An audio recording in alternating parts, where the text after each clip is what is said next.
It's been a year, so why not chat about it? Or rather, about things that I've enjoyed this year, and not necessarily things that have been published or released this year, but things that I have discovered this year. So, without further ado, let's start with Best Book. I've read a bunch of books this year, and only a few were actually published in 2021. That being said, I still think that Project Hail Mary is the best book I've read all year. It's Andy Weir doing what he does best, showing how competent people do competently in difficult circumstances. It's honestly gratifying to see an author you like to grow, because as good as The Martian was, this novel takes that concept and adds genuine emotional stakes and a tale of friendship, which was unexpected for me. I love depictions of friendship in my books, and this was an excellent exploration of friendship. No spoilers here, but heavily recommended. A runner-up for the best book this year was Empire of the Vampire by J. Kristoff. And I know that reviews for this book have been kind of all over the place, but for me, it appealed to me because pure fantasy stories where vampires are the centerfold of world building are rare for some reason, and it's no wonder that I jumped at an opportunity to read it. It's a page turner, and especially if you're a recovering goth as me, it is honestly nice to read a story about vampires in a fantasy setting where vampires aren't just a secondary creature, but a whole point of the story. And as for the biggest disappointment this year, this is a book that was published in the early 2000s. So I have started reading, or rather listening, to Nathan Lovell's Golden Age of Solar Clipper series. And the first novel in that series is a perfectly pleasant slice of life, low-stakes space opera. It's a story about a young man finding his own way on a merchant ship, and the author achieved something remarkable in that book, which is to make an interesting story with virtually no conflict to speak of. It was just a pleasure to exist in that cozy world. And then he follows this up with a really bizarre left turn. To put things into perspective, the biggest plot point in the second book is about a pair of designer pants that the young protagonist buys, and it instantly makes him, an 18-year-old guy, the biggest Casanova in the known universe.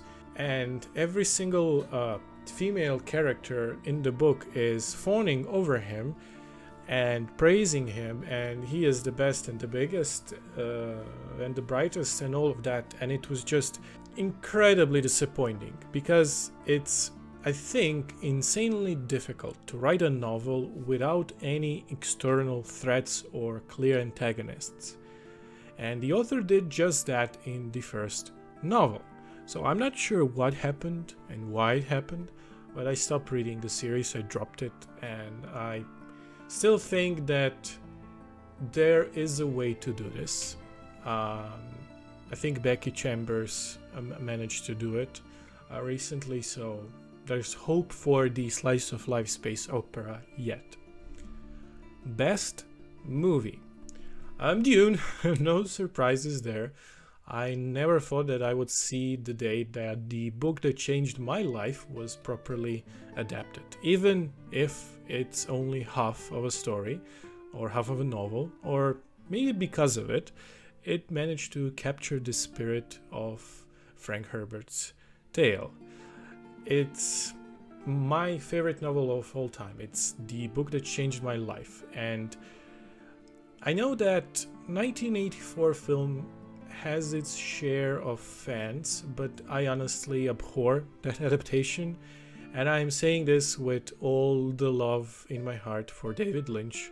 I adore him and his work, and I would think that even he agrees that he was the wrong person to do it. And the miniseries that were made in the early 2000s were okay, if a bit too low budget. And now with Denis Villeneuve, everything worked.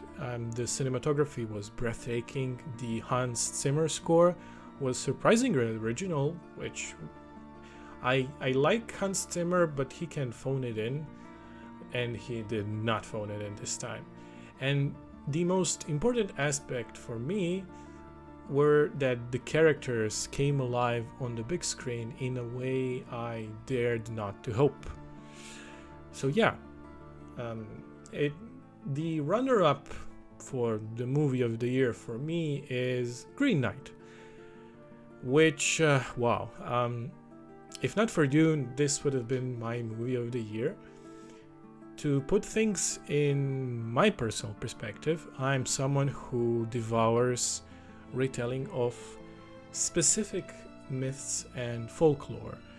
I like retellings of Trojan War or Arthurian tales, and this is a lesser known Arthurian tale and delivered in such a poetic, introspective way with beautiful acting and environments and costuming and everything. It just took my breath away.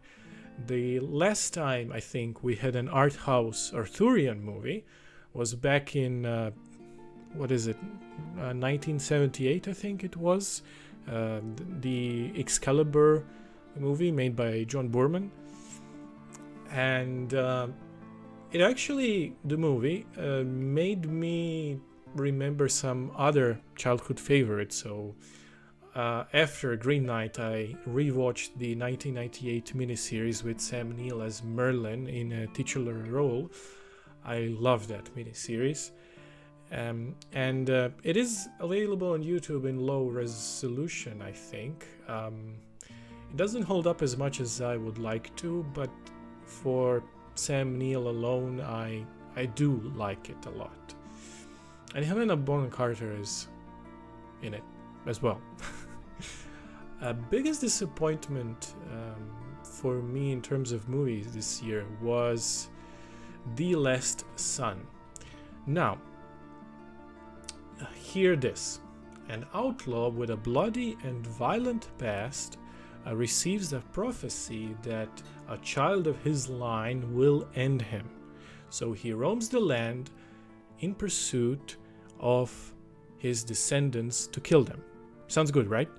It does. I love a Western with a supernatural element or twist. I love Westerns, period. I adore them. They're my favorite movie genre. Too bad this incredibly cool setup is wasted on Sam Worthington as a lead, and the actual movie making of this movie is so poor.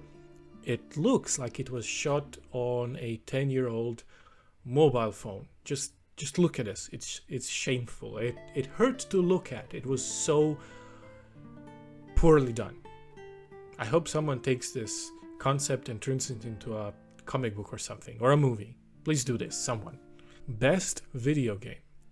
I rarely play contemporary games as they come out, which is why this year's Ruined King, a League of Legends story, pleasantly surprised me.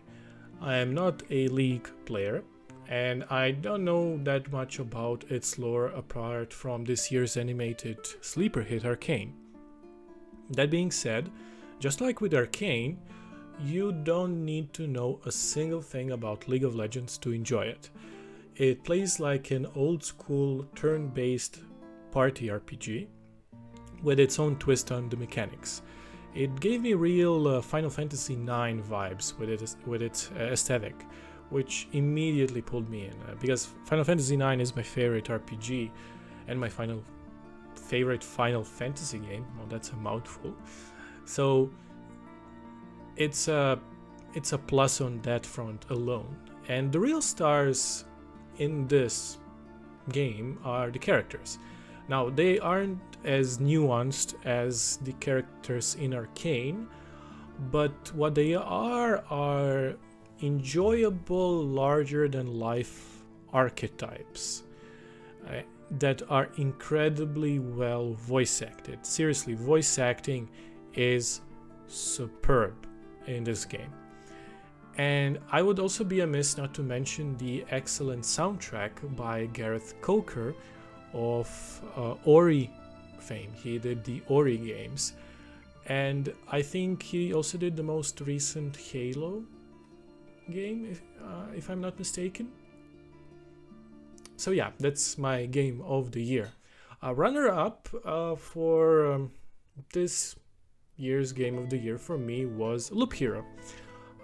It's one of those one more turn addictive affairs where you try to rebuild the kingdom after a calamity, and it's done in this 8-bit style with a very straightforward, but I would even say novel dynamic. It takes the idle game vibe and turns it onto its head, and it surprised me. And if you have a chance, do play it. And now for the biggest disappointment of the year in terms of video games, Werewolf the Apocalypse Earthblood. Now that's a mouthful of a title, and I had some, not much, but some hopes for it, because I like the World of Darkness setting, especially Vampire the Masquerade. And seeing how we are not getting a sequel to the latter anytime soon, I tried this one out, and I knew that this game was not an RPG, but what it is badly done, janky brawler with a nonsense story, ton of bugs, and I seriously regret buying this one. Don't repeat my mistake. Best TV series: Midnight Mass, Midnight Mass, Midnight Mass, Midnight Mass. If you grew up Catholic, you know why. Or even if you didn't, if you grew up in a religious household that was very strict, very my way or the highway, you are going to, on some level, connect with this. And I grew up Catholic, and it deeply resonated with me. The creator of the show, Mike Flanagan,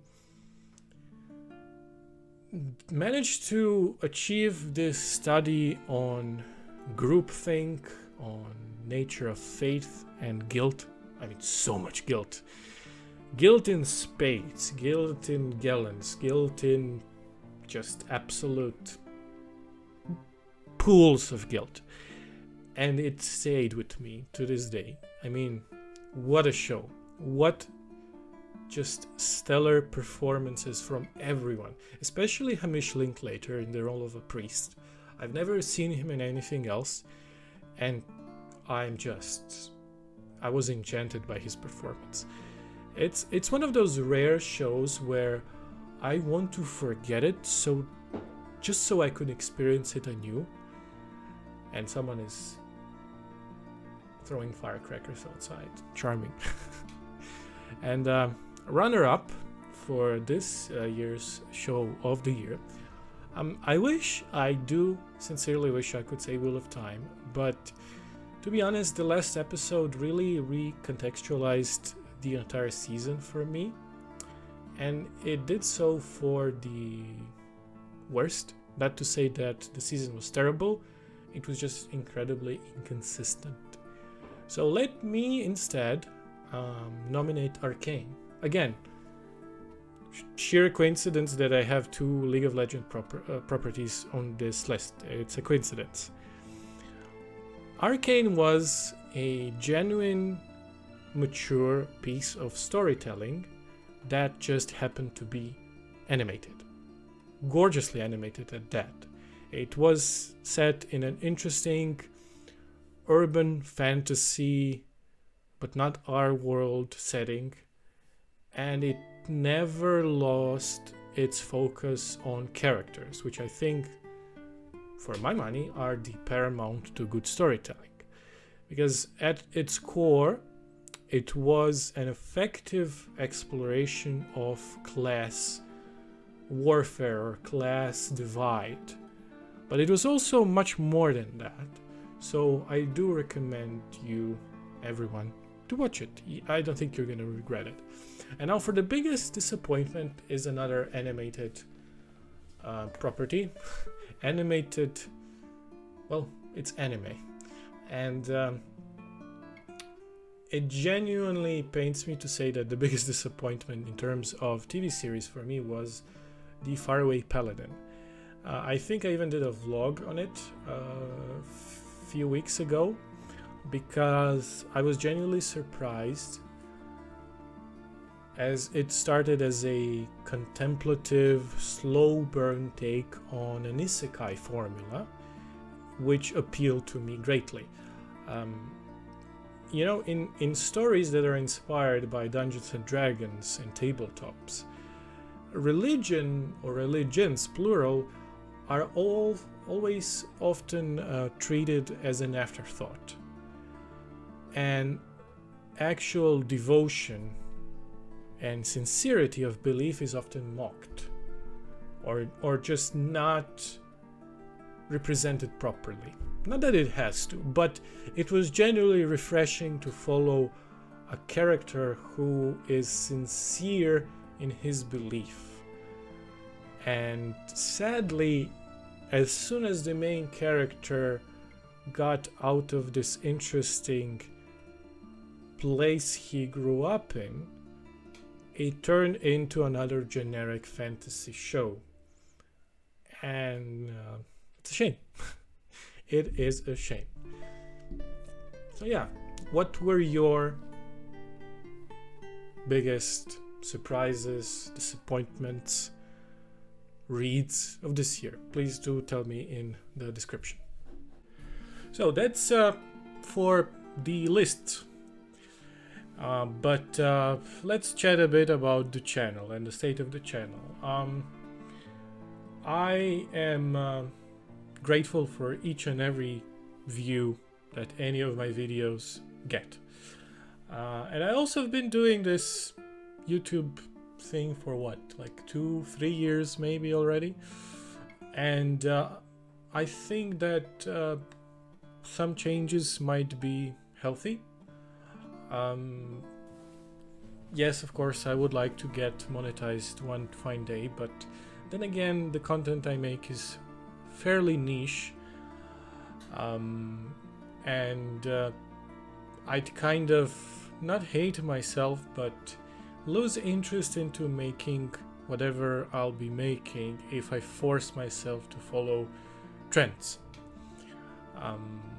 I do plan to change some stuff. Namely, I don't know if I'll continue to post original music on this channel. I do have a artist channel that I haven't used as much, and I publish all of my music on Spotify, iTunes, Google Music, whatever service you might use under name Spice Baliset.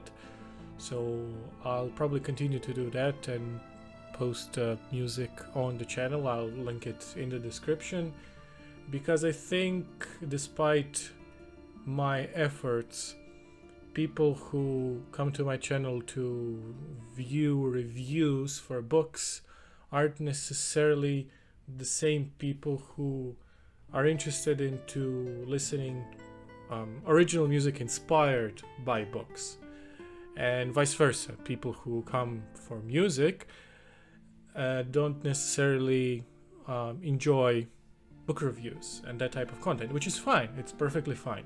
Nothing wrong with that. And you know, frankly, I'm still learning the whole music thing. So if anything, as bad as this year have been personally for me, and it has been quite bad, I've lost two very close people to me. But also I kind of found escape in making music, in learning how to make it, compose and stuff.